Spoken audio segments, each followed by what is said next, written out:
Guten Abend.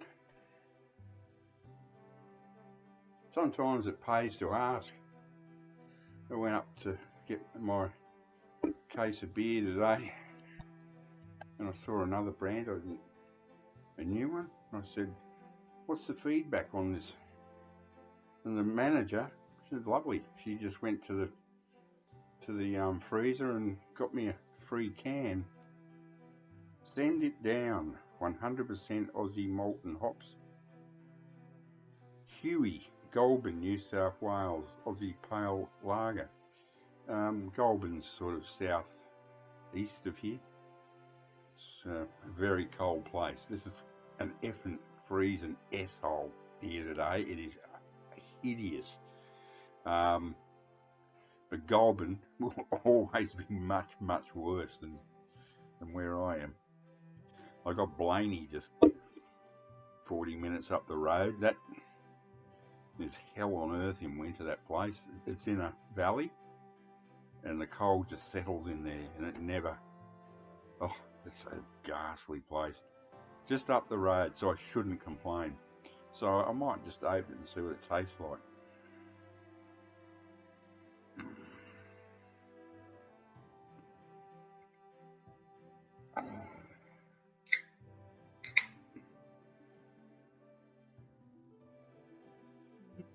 Smells like a pale ale.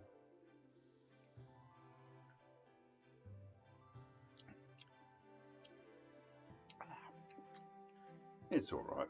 I don't think I'll be buying a case. It's okay. Got too much of a sweet aftertaste. I like bitter. It's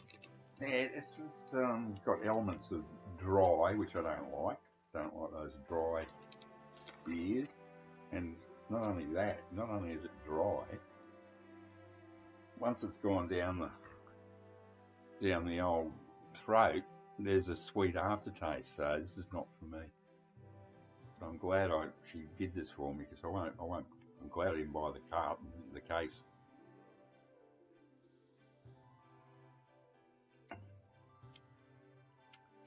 It's all right.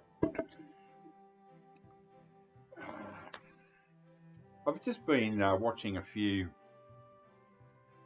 videos of George Harrison, All Things Must Pass. Has been 50th anniversary, and Mazzy had his huge sea chest delivered the other day, full of millions of bibs and bobs.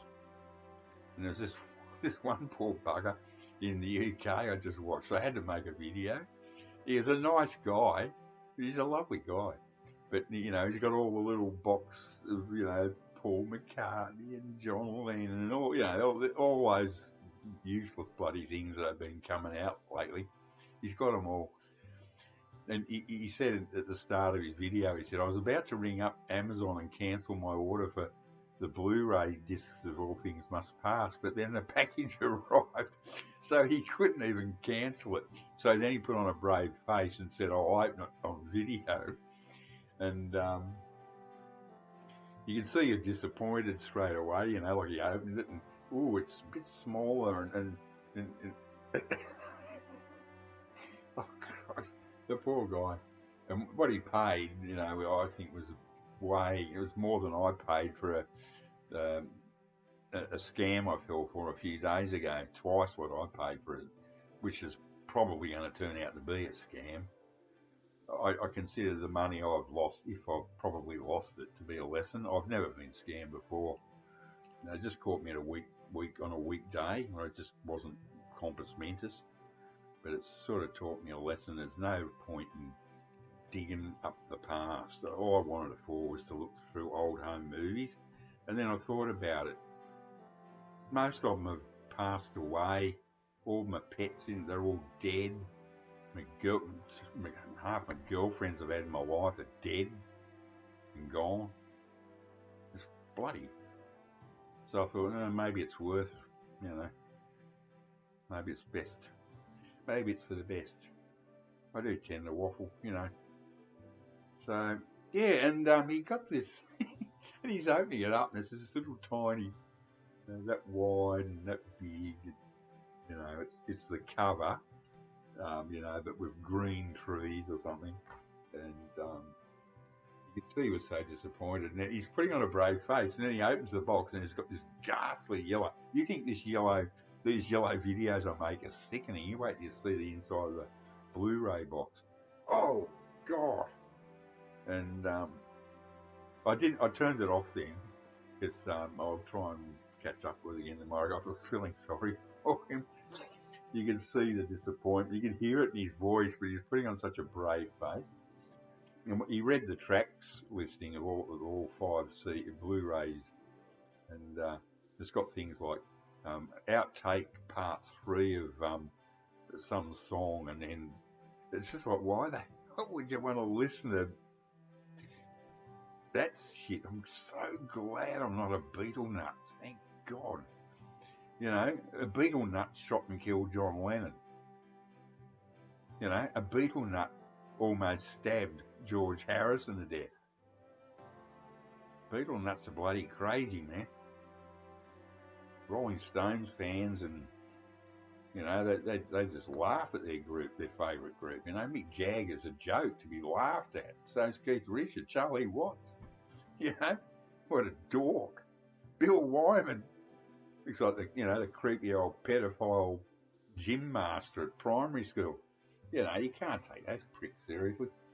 Okay, I gave my I had the box of this, an original US box of All Things Must Pass, and I gave it to my nephew a couple of years ago. I never played it, but I bought it, and I got it really cheap from the USA before all the mail prices became impossible. I actually got it for a really, really good price, and I never played it. It looked perfect. I opened it up. It had the poster in it and everything. It was the box with 3 albums and a poster. So it looked mint. So I never played it because I've had this for 30 years or so. It's not. It's just one thing. I just love a few tracks on this, and that's the reason why I feed it. But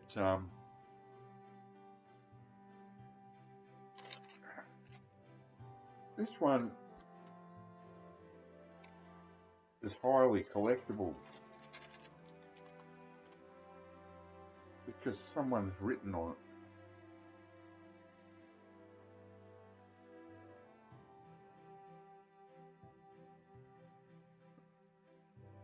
They've written something you can't even read. It's super collectible. So there you have it.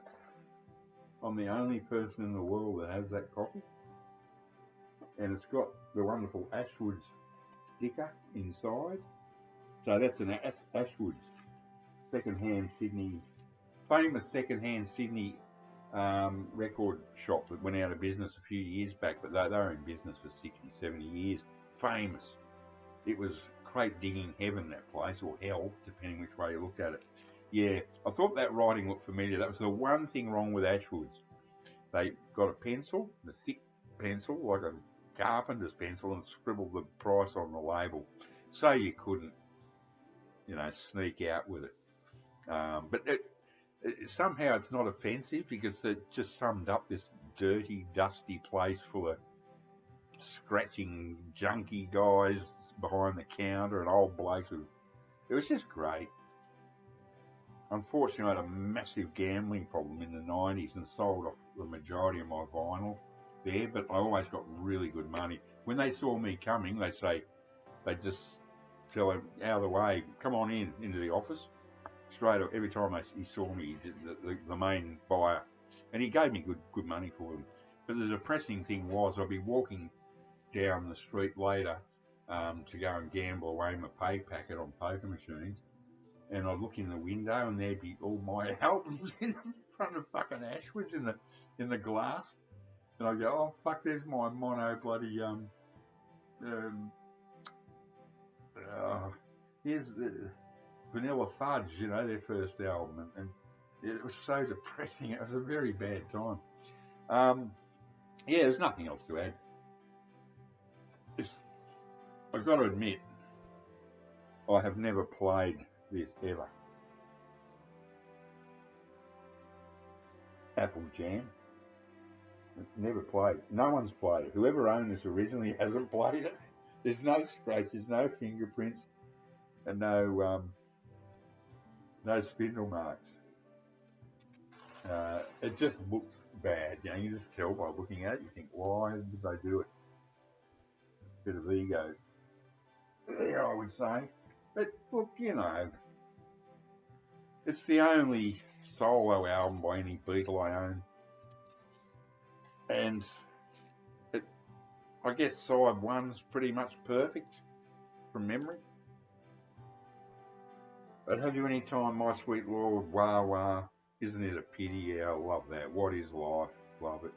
It's If Not For You, Behind the Locked Door, Let It Down, and Run of the Mill, man.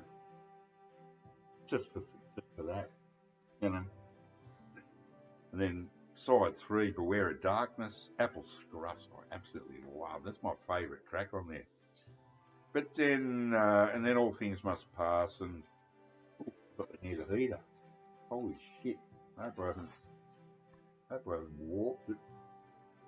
Not that I've ever played it or ever will, but I can feel the heat coming off this. I'm sitting here freezing with a heater here blasting hot air out. Not blasting, but it's just horrifically ghastly weather. Yeah, so I mean, I'll show it upside down because no one else has ever done that before. There you go. So, yeah, this is an Ashwoods.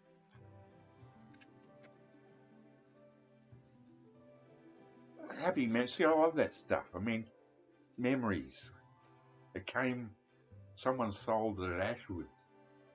You know, it's not Blu-ray discs from Amazon.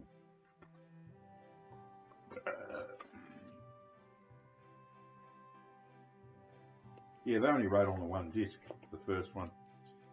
So that's it. I'm just glad I haven't got that. I've never had that side of it. You know, I'm not a collector. I bought records because that was the format. But never been into. I'm glad I never went down that road. Very frightening.